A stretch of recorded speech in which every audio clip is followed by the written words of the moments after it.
Oi, pessoal, tudo bem com vocês? Hoje a gente vai ler Levítico, capítulo 11, parte 1. Antes de começar, eu queria pedir para você que está assistindo pelo canal do YouTube, se inscreve no canal.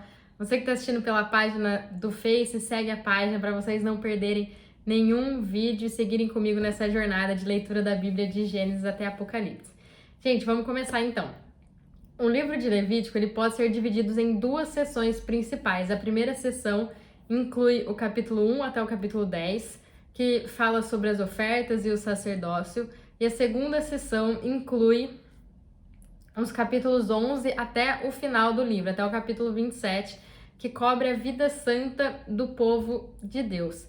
Então, os sacerdotes eles não são os únicos que devem levar uma vida santa, né? O povo de Deus também deve ser santo, afinal, eles servem a um Deus santo.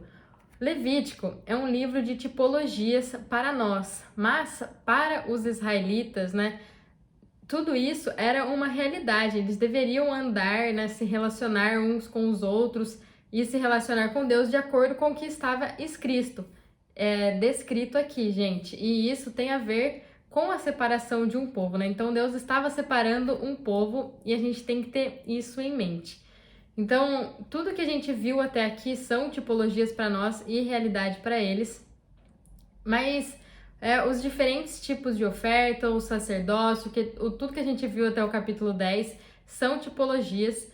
Então, todo o resto do livro a gente também pode considerar que são tipologias, mas sempre tendo em mente que para nós agora que a gente tem a revelação completa, tipificam algo, mas para eles é a realidade do que eles estavam vivendo, né?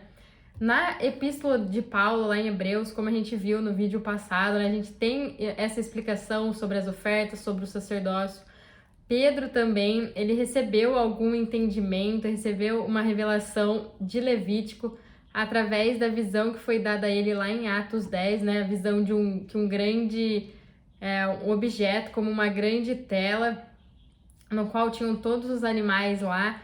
Então, aqui em Levítico 11, a gente vai ver esses animais, né, que o povo de Deus podia e não podia comer, né, os que eram puros e os impuros. Antes de falar, né, eu queria falar algo importante, que apesar da questão sanitária, né, que está em julgo aqui, do que se eles poderiam comer ou não, mas eles estavam no deserto e enquanto eles estavam lá, eles não comeram carne, eles comiam do maná que descia do céu. Quem comia carne nesses dias de deserto eram os sacerdotes, que eles recebiam as ofertas e, de acordo com a lei, uma parte ficava para eles. Mas na terra prometida, essa questão dos alimentos era uma forma de diferenciar, né, de proteger, de guardar a vida do povo por conta de todas as contaminações que podiam surgir e atingir eles, né, causar doenças e enfim. Quando a gente olha para o futuro na tipologia, isso fica muito claro lá em Atos 10, quando o lençol desce e o Senhor... Gente, depois vocês leiam lá Atos capítulo 10, que o Senhor ele mostra que a lei ela foi um condutor, né, um aio que levou os filhos de Deus até um determinado lugar, mas que ela não foi suficiente para cumprir o propósito, né, completo. Ou seja, a lei, ela não foi suficiente. A lei, quando ela tenta salvar a pessoa, ela aleja a pessoa, deixa ela manca, porque a lei, ela não salva. E quando vem a graça, né, o Senhor diz que não há mais dentro da graça aqueles que são impuros e aqueles que são puros. Todo mundo é impuro. Não tem mais essa separação. Mesmo que eram considerados puros aos olhos da lei, eles eram impuros. Eles apenas foram separados por um tempo. Então, tanto os judeus quanto os gentios, eles precisam da mesma graça. Então, para a gente conseguir realmente entender esse capítulo, a gente deve compreender o significado de comer. O que essa palavra está querendo nos dizer aqui? Então, comer equivale a ter contato com aquilo que está fora de nós, né, que pode nos afetar internamente. Isso se refere principalmente ao que a gente absorve do mundo, das pessoas com que a gente tem contato, o que a gente deixa entrar em nossos corações, em nossa mente.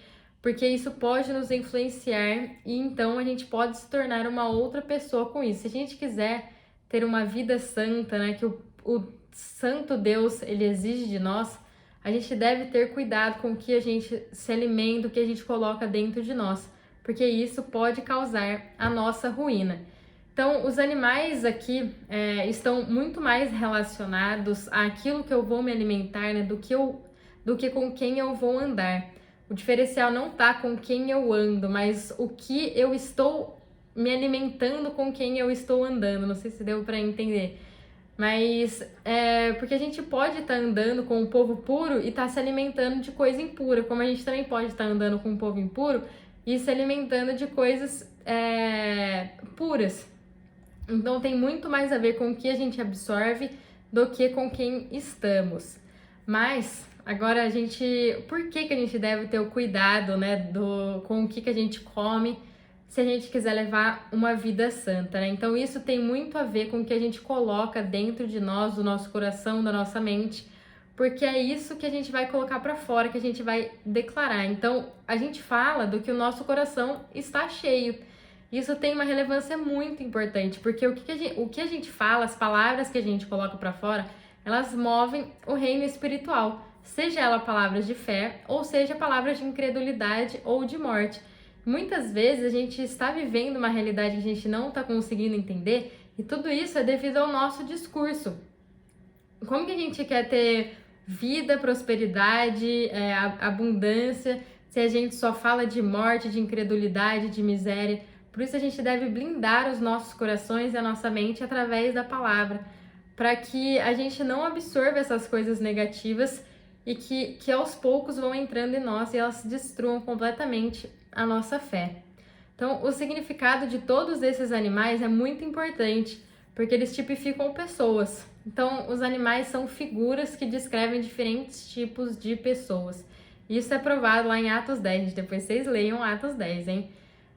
Pedro viu o céu aberto e que um objeto semelhante a uma grande tela estava descendo, a qual, amarrada pelas 4 pontas, foi baixada ao solo, no qual estavam todos os quadrúpedes e répteis da terra e pássaros do céu.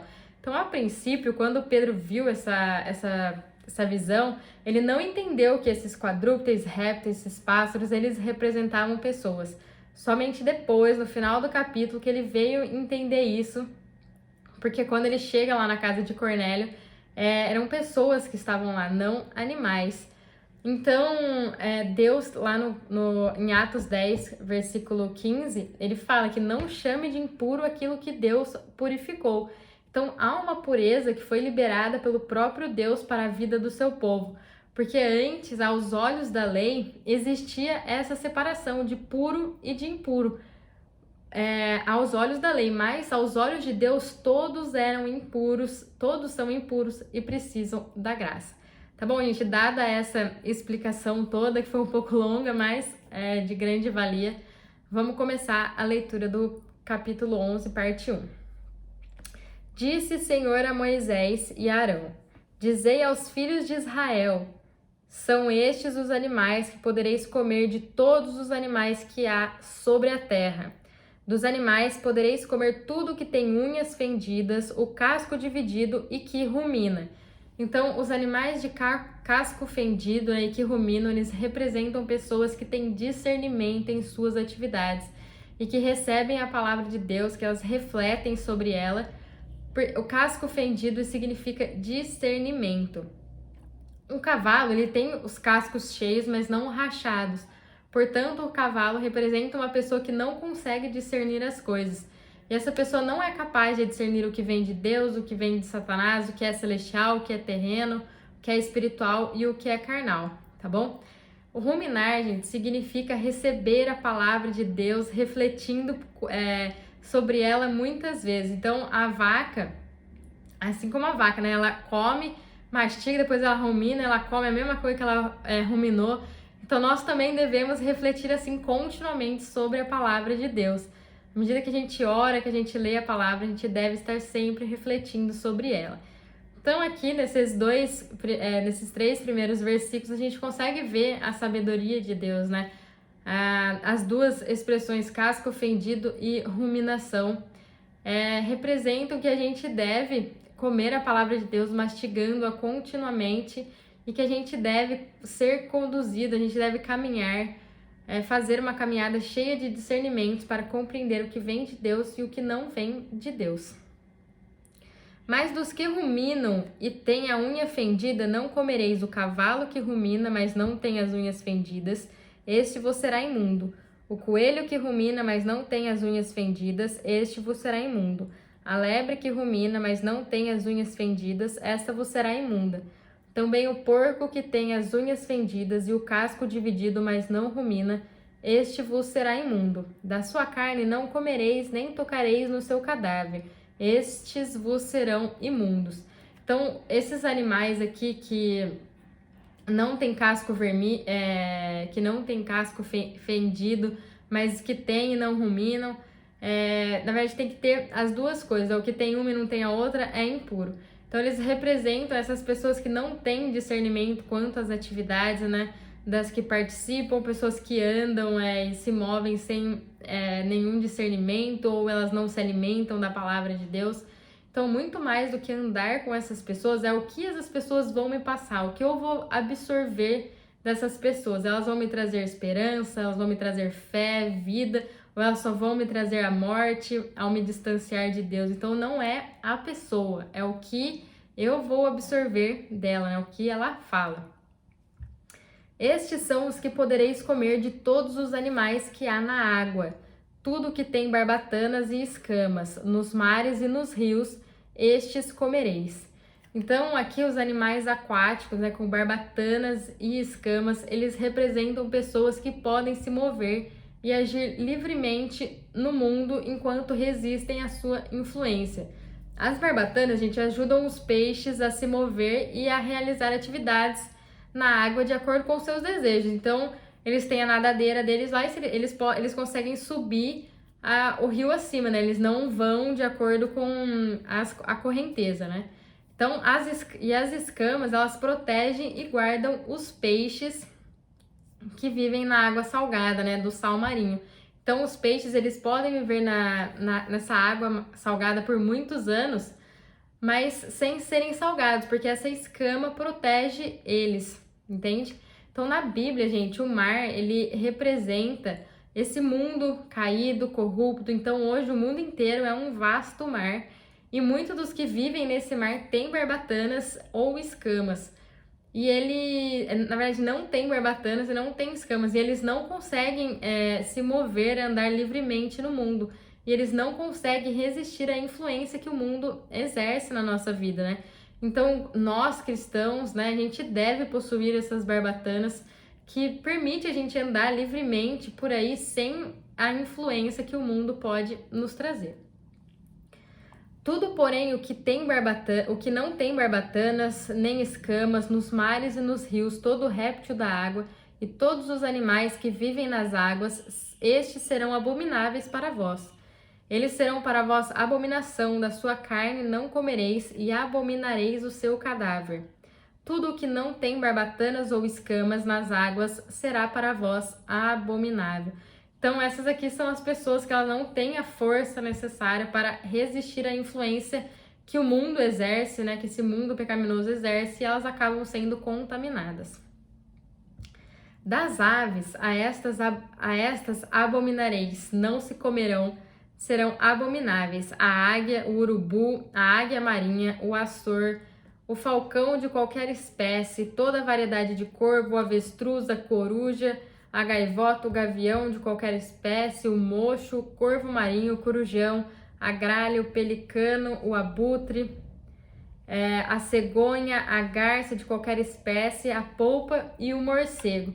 Então aqui os pássaros que têm asa para voar e se alimentam de sementes de vida, né, como seu alimento, como seu suprimento, eles representam as pessoas que podem viver e, na verdade, elas vivem nesse mundo, mas elas vivem longe, entendeu? Elas vivem acima, em contraste com o que é mencionado aqui, são os pássaros impuros, que eles não comem a semente, essas sementes não os satisfazem e eles se alimentam de cadáveres. Então, nós cristãos, a gente deve ser como esses pássaros que têm asas e se alimentam de sementes da vida, né? Que a gente deve viver longe do... Não, a gente deve viver longe das coisas do mundo, vamos dizer assim. A gente não deve deixar... A gente deve se alimentar das coisas espirituais, vamos dizer assim.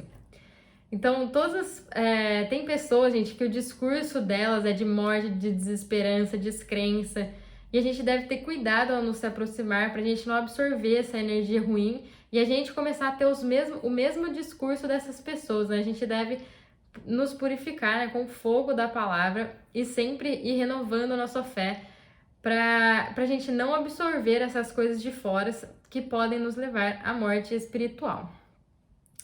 Todo inseto que voa e anda sobre 4 pés será para vós abominação. Então, os insetos que andam, né, com as 4 patas, eles representam pessoas que vivem na terra e que elas não podem ficar longe do mundo, elas não têm a capacidade de voar ou de andar por cima do mundo. Então, elas estão ali no mundo sendo influenciadas. Mas de todo inseto que voa, que anda sobre 4 pés, podereis comer dos que tiver pernas compridas, para com elas saltar sobre a terra. Deles comereis estes, a locusta de qualquer espécie, o gafanhoto devorador de qualquer espécie, o grilo de qualquer espécie e o gafanhoto de qualquer espécie. Então aqui, gente, os insetos que têm asa, que eles voam e que eles têm pernas longas, além, né, dessas pernas, eles têm essas pernas saltitantes que ficam voando, que ficam andando um pouco mais alto, eles representam as pessoas que levam uma vida que está acima do mundo e elas conseguem se manter longe do mundo. Por exemplo, elas estão aqui, não, tá me influenciando muito, eu posso pular, posso saltitar, posso andar um pouco mais para cima, entende? Se formos o tipo de pessoa representada, né, por esses insetos, teremos asas com as quais poderemos voar para longe de tudo que é mundano, pecaminoso ou carnal. Podemos voar acima do mundo. No entanto, aqueles que não têm a perna longa, né, eles não podem escapar do mundo. Todos os outros insetos que voam e têm 4 pés serão para vós abominação. Por eles serei imundos, qualquer que tocar nos seus cadáveres, imundo será até a tarde. Então aqui fala novamente do que a gente falou no versículo 20 sobre esses insetos que voam, né, que andam sobre os 4 pés, que eles representam as pessoas que não conseguem ficar longe do mundo, das coisas do mundo, eles não se desvinculam da terra, eles não têm essa capacidade de se desvincular da terra. Qualquer que transportar um de seus cadáveres, lavará as suas vestes e será imundo até a tarde. Então aqui, gente, se a gente fala de cadáver, se tem cadáver é porque teve uma morte, né? Então o fato da morte ser mencionada aqui em relação ao que a gente se alimenta é o que indica que o que a gente come, o que a gente absorve, né, das coisas à nossa volta é uma questão de vida ou de morte. Então se a gente tiver contato com as coisas limpas, a gente vai ter vida. Se a gente tiver contato com as coisas impuras, a gente recebe a morte. Todo animal que tem unhas fendidas, mas cuja fenda não as divide em duas, e tudo que não rumina, vos será imundo. Qualquer que neles tocar, será imundo. Todos os animais quadrúpedes que andam nas plantas dos pés vos serão imundos. Qualquer que tocar nos seus cadáveres, será imundo até a tarde.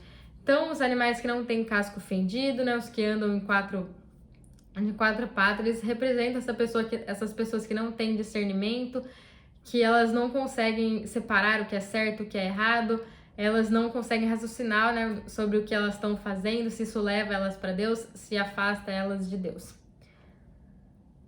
O que transportar os seus cadáveres lavará as suas vestes e será imundo até a tarde, eles vos serão imundos. Então, gente, aqui de acordo com esse versículo, a pessoa tocou num cadáver ali, numa carcaça de um animal, ela vai ficar impura até a noite, né? Até o anoitecer, significa até o fim da vida diária. Então, a pessoa que foi contaminada, ela tinha que lavar as suas vestes, lavar a sua roupa.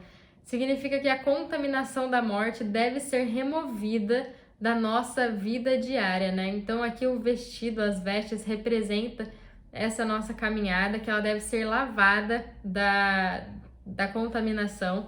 E quem nos lava é o Espírito Santo, a palavra de Deus que nos purifica e nos fortalece em fé, para cada vez mais a gente ser menos contaminados com as coisas do mundo. Também estes vos serão imundos entre os animais que se arrastam pelo chão, a doninha, o rato, o lagarto de qualquer espécie, a lagartixa, o lagarto da areia, o lagarto pintado, a lesma e a topeira. Esses vos serão imundos entre todos os animais que se arrastam pelo chão. Qualquer que neles tocar, estando eles mortos, será imundo até a tarde. Então, as criaturas que rastejam, né, sobre a terra, as que andam com a barriga na terra, representam Satanás e os seus espíritos malignos, né? E, gente, quando a gente deixa, né, as mentiras de Satanás, o engano de Satanás entrar em nós, a gente começa a acreditar neles e cada vez mais a gente vai achando que essas mentiras são verdades, isso vai nos afundar muito, né? Vai nos levar à morte espiritual. Vai deixar a gente descrente, sem esperança, vai realmente nos afastar de Deus. Por isso, a todo instante, a gente deve observar o que está nos alimentando, né? O que a gente está absorvendo, coisas que nos levam para Deus ou coisas que nos afastam de Deus. Então, o nosso discurso, gente, tem que ser um discurso de vida, de restauração, de renovo, de prosperidade. Então, a gente deve ter muito cuidado, porque se a gente deixar... Porque a gente deve ter cuidado com o que a gente traz para dentro da gente, né? Então, a gente tem que blindar sempre os nossos corações e a nossa mente pra gente não ser influenciados e deixar as coisas do mundo afetarem a nós. Amém? Gente, esse é o capítulo 11, parte 1. Fiquem com Deus e até o próximo vídeo.